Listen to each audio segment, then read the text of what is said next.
dari media tadi pagi saya melihat bahwa sudah dilakukan ekshumasi atau penggalian ulang jenazah Brigadir J, Iya, lalu akan dilakukan otopsi ulang iya. terhadap Brigadir J. Eh, Sebenarnya apa Pak yang diharapkan dari proses ekshumasi ini?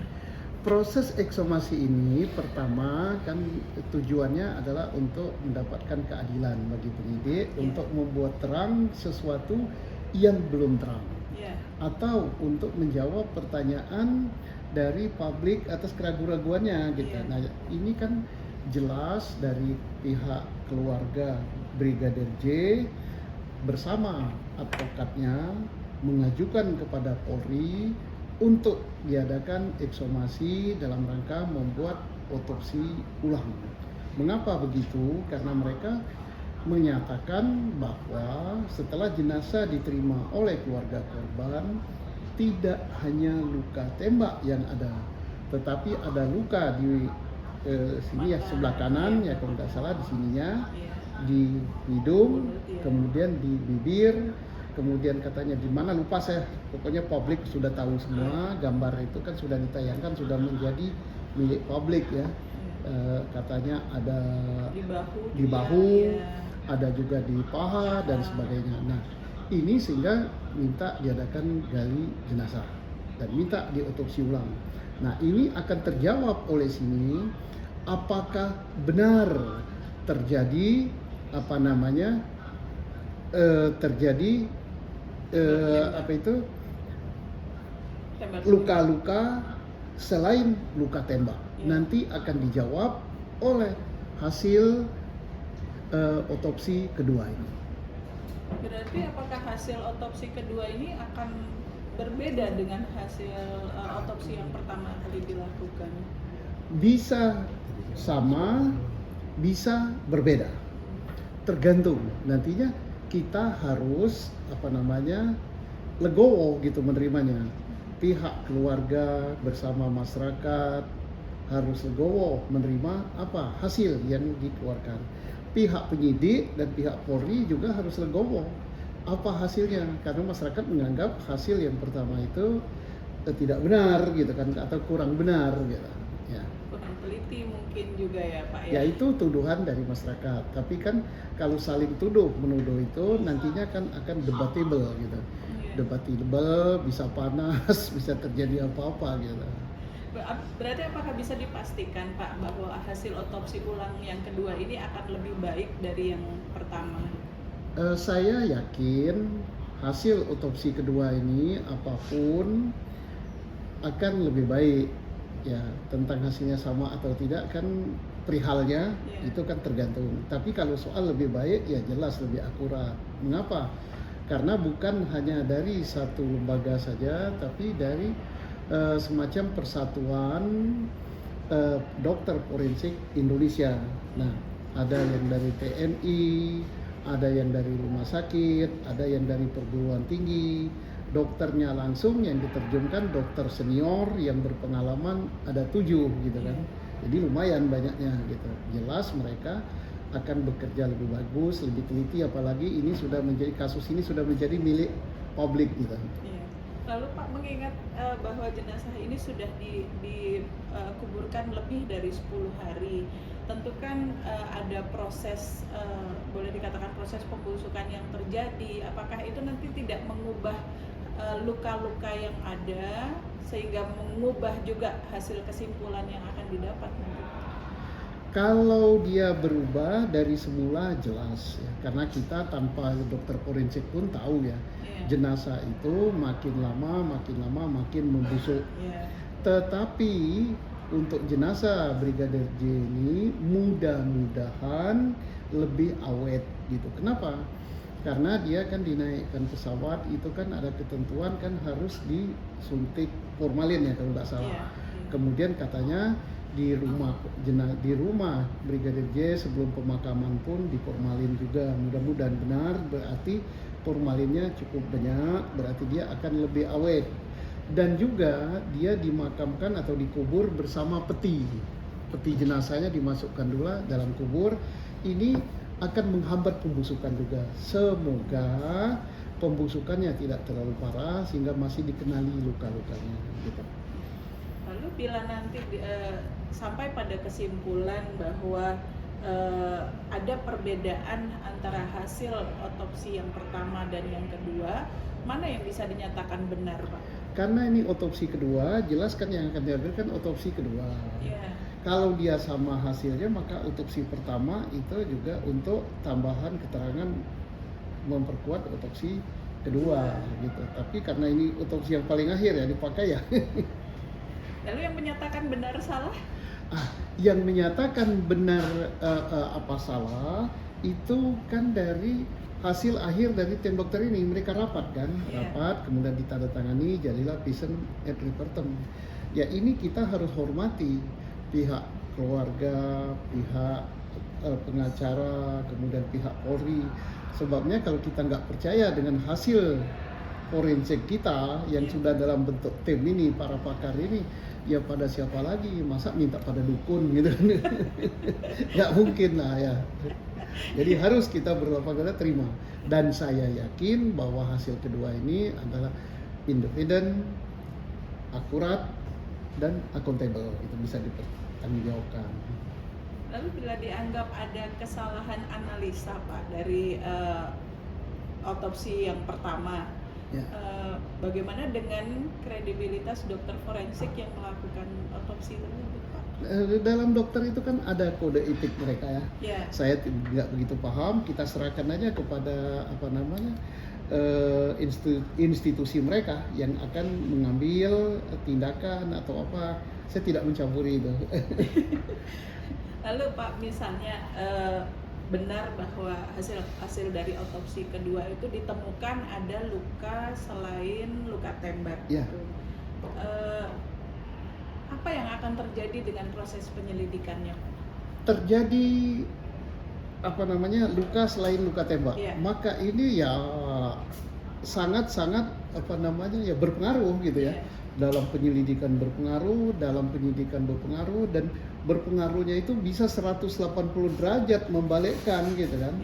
Yang tadinya dikira tembak menembak, misalnya terjadi bahwa ini sebelum kena tembakan dia dianiaya dulu. Nah ini cerita kasusnya pun berubah. Berarti penyebab kematiannya juga bisa berubah ya, bisa Pak? berubah, bukan karena tembak, bisa karena penganiayaan, bisa juga karena penganiayaannya itu dengan menembak, bisa jadi ya. Nah itu nanti dokter forensik dan dokter balistik yang akan mencari penyebab kematiannya ini dan mencari jarak tembaknya. Tapi kalau terjadi betul dia dianiaya dulu sebelum mati, maka cerita kasusnya pun akan berubah. Sekarang kan kasusnya yang beredar di masyarakat, yang versinya polisi adalah tembak menembak, yang dari atas Baradae nembak ke bawah 5 tembakan kena semua, yang dari bawah nembak ke atas 7 tembakan tak ada yang kena. Nah ini dapat dikatakan bahwa yang ini bela diri, tapi bela diri pun tidak bisa polisi menyatakan ini bela diri, harus putusan pengadilan, harus jadi tersangka. Nah nanti di pengadilan dia dipertimbangkan betul bela diri apa tidak. Kasus kan pernah terjadi kasus seorang penjahat yang dibunuh mati, ini bebas, tapi tetap jadi tersangka dulu. Tapi yang jelas bahwa ini akan berubah dari bela diri, nantinya kok dianiaya terlebih dahulu dan apa-apa, maka jalan ceritanya akan berubah. Berarti bisa jadi akan ada tersangka baru dong, Pak? Bisa jadi, bukan hanya tersangka Baradae, ada tersangka baru, bisa jadi ada otaknya, bisa jadi ada eksekutornya, bisa jadi ada juga yang turut serta melakukan. Tapi apapun juga Baradae tetap jadi tersangka. Karena Baradae ini di publik di mana-mana kan polisi menyatakan dia mengakui sebagai pelaku tembak menembak. Berarti paling tidak dia sudah berbohong ini. Tapi kalau penyebab kematiannya bukan karena tembakan, apa Mas Baradae ini masih tetap bisa dijadikan tersangka, Pak? Kan ada penganiayaan. Maka timbul question, pertanyaan. Apakah Baradae ini menganiaya juga sehingga dia mati? Kalau dia menganiaya juga ya bisa dia jadi pelaku turut serta, bisa otak, bisa juga Kemudian kalau ternyata dia misalnya sudah mati dulu, Baradae ini ikut nembak orang sudah mati, itu ada hukumnya juga. Oh ada Pak. Iyalah. Baik. Lalu bahwa ini berandai-andai lagi Iya. Pak. Misalnya bahwa disimpulkan bahwa kematian Brigadir J ini dianiaya dulu baru ditembak.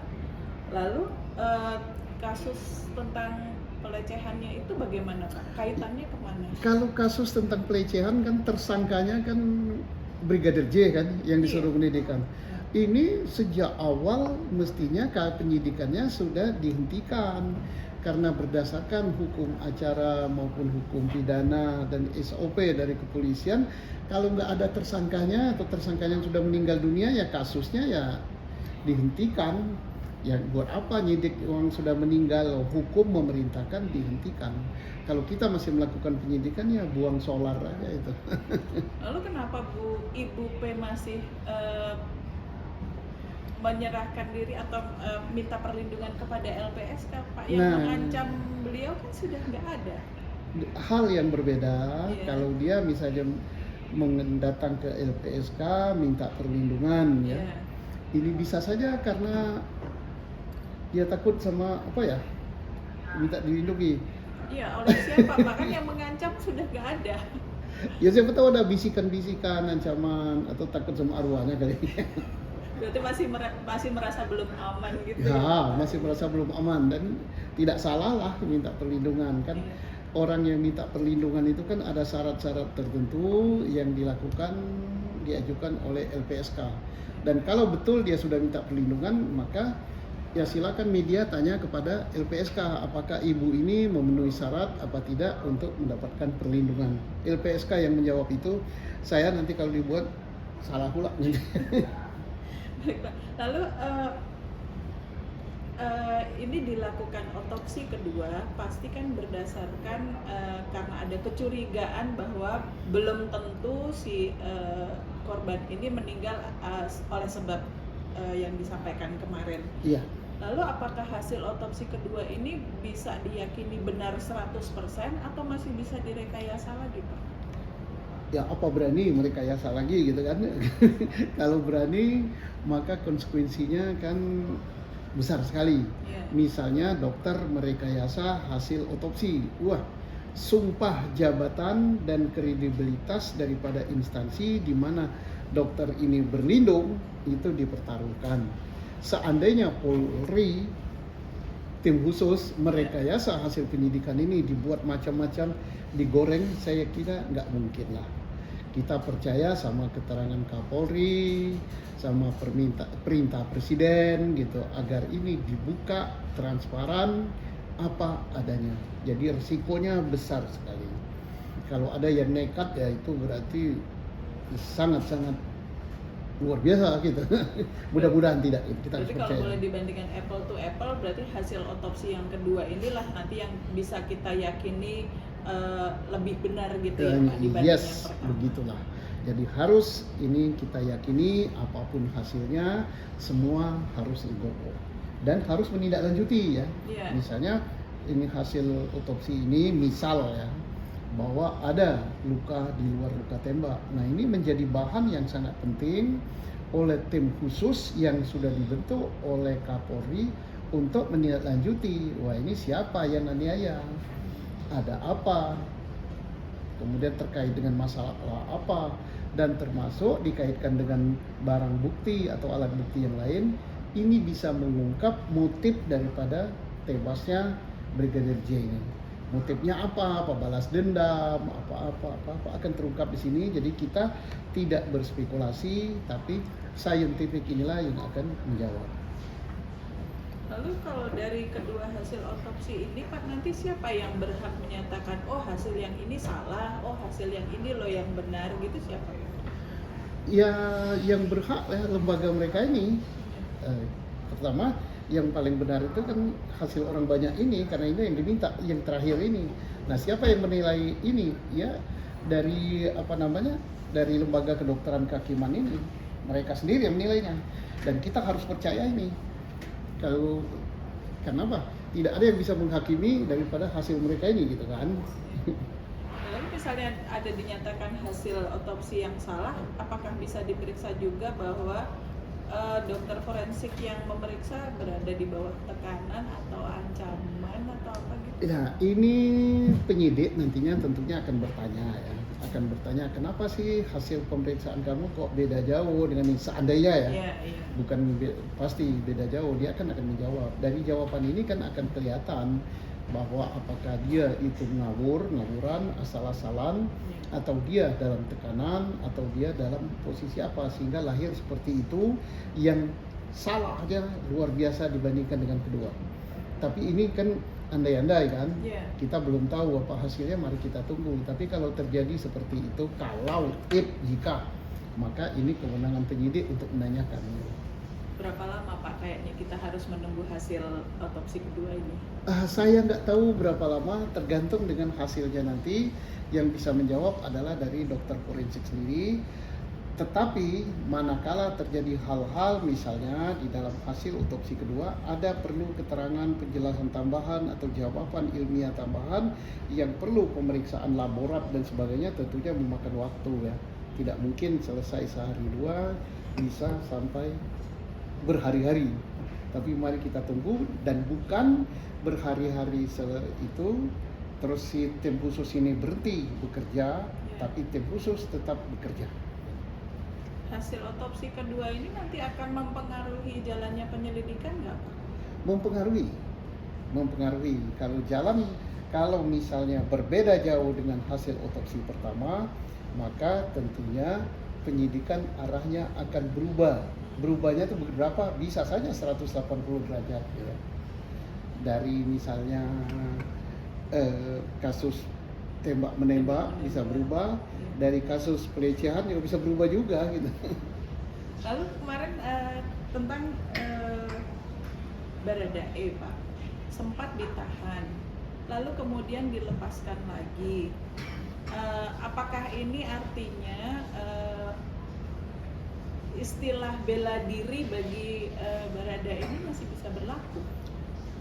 Begini, saya belum dengar kalau dia ditahan, ini makanya timbul pertanyaan, kok belum ditahan ya?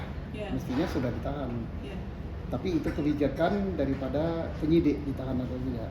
Kewenangan sepenuhnya ada tangan penyidik. Tetapi untuk menentukan bahwa seandainya betul ini, seandainya ya, tanda petik ya, makanya betul itu karena tembak menembak, maka nanti Pisomna yang akan menjawab.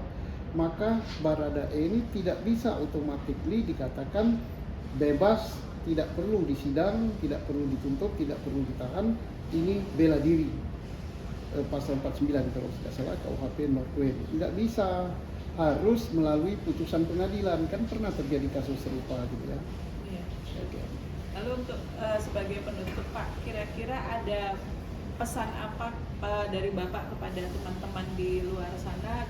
Ini karena kita masih menunggu dengan rasa penasaran ini Pak. Jadi pesannya begitu, mari kita amati, mari kita tunggu. Ini ibarat kita nunggu jawaban teka-teki lah, kita tunggu. Namun kita juga harus menyerahkan dan percaya kepada satu tim dokter forensik yang meriksa ini. Apapun hasilnya kita harus percaya. Dua, kita harus memberikan kepercayaan kepada lembaga Polri, apalagi sudah ada tim khusus, bahwa ini akan diperiksa secara benar. Saya yakin bahwa Polri tidak akan mempertaruhkan nama baiknya, tidak akan mempertaruhkan marwah dan kewibawaannya demi untuk melindungi orang bersalah.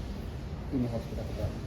Dan satu lagi, dalam perkara ini kejujuran dan moralitas sangat diperlukan. Pak, itu kuncinya ya, kejujuran dan moralitas itu ya Pak. Mudah-mudahan nanti hasil otopsi ulang yang kedua ini benar-benar bisa menjawab apa sebenarnya yang terjadi pada hari Jumat sore itu. Gitu ya Pak ya. Baik, terima kasih Bapak untuk waktunya. Mudah-mudahan Bapak tetap sehat. Amin. Nanti kita ngobrol lagi. Mudah-mudahan setelah hasil otopsi ulang ini mudah-mudahan nggak terlalu lama ya Pak. Jadi nanti kita bisa ngobrol-ngobrol lagi. Saya jadi penasaran karena ilmu pengetahuannya banyak rasa pertanyaan saya dan juga mungkin teman-teman di luar sana makin banyak juga kenapa kok begini, kenapa kok Iya. begitu gitu ya Pak ya. Oke, terima kasih juga. Terima kasih. Assalamualaikum warahmatullahi Waalaikumsalam wabarakatuh. warahmatullahi wabarakatuh.